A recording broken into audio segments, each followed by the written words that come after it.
විසින් අද දවසේදී සෝරාන්ති ජාතිවාදයේ නාට්‍ය නිර්මාණ විලාසන පන්තිනේ පෙරහැර නාටක පිළිබඳව සම්පූර්ණ ප්‍රතිමකරණය සිනාරි අවසන් කරා තෙරෙන්නේ ළඟාවේ තිබෙන ආකාරය තමයි අපිට දෙන්නේ.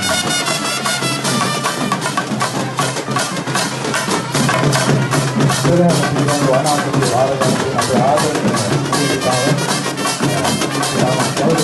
අවසන්